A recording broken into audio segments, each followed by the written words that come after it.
मुझे दर्द नहीं है? मुझसे ज्यादा कौन लड़ा है जी इस कौम के लिए? इसी बगल में झारखंड में मजलूम अंसारी मेरे बच्चे को पेड़ से लटका करके जिंदा मारा गया। पार्लियामेंट में एक से एक सेकुलर नेता थे, किसी की आवाज निकली? कोई चूक कसा? लेकिन आप लोगों की दुआओं की बरकत थी, उस वक्त आपका भैया भी पार्लियामेंट में था। जाओ गूगल पर मिल जाएगा। और ये पावर नीतीश कुमार ने दिया था। 45 मिनट तक मैंने पार्लियामेंट चलने नहीं दिया और 48 घंटे के अंदर अंदर जिन गुंडों ने मेरे बच्चे को, मजलूम अंसारी को जिंदा रस्सी में लटका के गांठ से मारा था, 48 घंटे के अंदर उम्र कैद की सजा करा के दिखाया है। ये आपकी दुआओं की बरकत थी। गूगल पे देखिए जा करके। और आइए, ये एनआरसी की कॉपी है मेरे पास। मैं तो घूम रहा हूं, अब तो मैं तो चैलेंज कर रहा हूं। बहुत गालियां मैंने सुनी। मुझसे बड़ा मजलूम कौन है जी? एक तरफ सत्ता से लड़े, दूसरी तरफ कोर्ट में लड़े, तीसरी तरफ उनसे भी लड़ रहे हैं जिनके लिए मैं सबसे लड़ रहा हूं, उनसे भी हमको लड़ना पड़ा। ये 2003 की पार्लियामेंट की proceeding, Atal Bihari Vajpayee prime minister थे। मनमोहन सिंह जी ने एक प्रस्ताव लाया था एनआरसी का, लाए। अटल जी ने एक कमेटी बनाई थी। उस कमेटी के चेयरमैन बने थे प्रणब मुखर्जी। कौन थे प्रणब मुखर्जी? किस पार्टी के? बोलिए, अरे बोलिए ना, जोर से बोल के बताइए।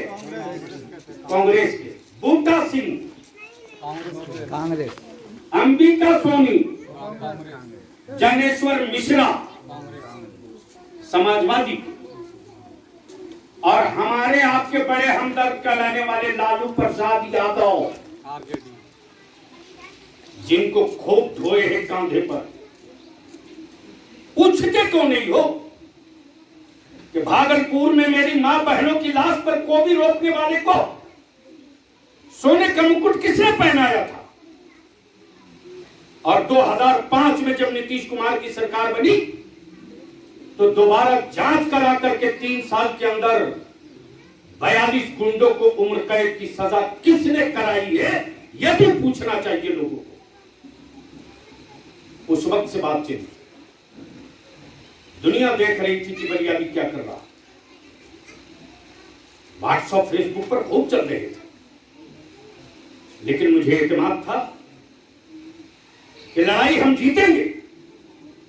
और एनआरसी की असल जो रूह थी वो एनपीआर था। एनपीआर जिसमें कहा जाता था कि ये कागज, ये पेपर, ये डॉक्यूमेंट्स, ये खतियान, ये पासपोर्ट, ये सर्विस बुक चाहिए। नीतीश कुमार ने अपनी सरकार को उतार दिया मक्तल में, और 18 मार्च को इसी विधानसभा में एक प्रस्ताव लाया कि किसी भी कीमत पर एनपीआर 2010 पर होगा, जिसमें कोई डॉक्यूमेंट्स, पेपर नहीं और एनआरसी कतई तौर पर नहीं होगा। तब एनपीआर और एनआरसी के मामले को लेकर के पार्लियामेंट में ये रेजोल्यूशन आया। जज्बाती तौर से हमको नहीं भड़कना चाहिए मेरे अजीज। अब तक तो हम जज्बाती से खेलते हैं, बाकी फैसला आप कर दो। मुझको पता नहीं है कि जब एक भाई दूसरे भाई को 2 हाथ जमीन नहीं देता है, 2 हाथ जमीन देने में हमारे लोग अपने भाई के साथ बेईमानी करने लगते हैं। किसी को बाहर से बुलाकर बसाने के लिए घर दे देंगे, जमीन दे देंगे, या तो 2 मिनट नहीं लगता है। कोई पुराना हिस्सेदार अगर जमीन और हिस्सा खोजने लगता है तो तुरंत होने लगता है कि साहब ये तो पता नहीं कहां से आ गया है, बांग्लादेशी है कि कौन है, जाओ जेल जाओ, जाओ मुकदमा करो। इसलिए वोट के मालिक आप हो। हम अपने नौजवानों से अपील करेंगे कि बाबू मेरे, जिसको देना हो देना,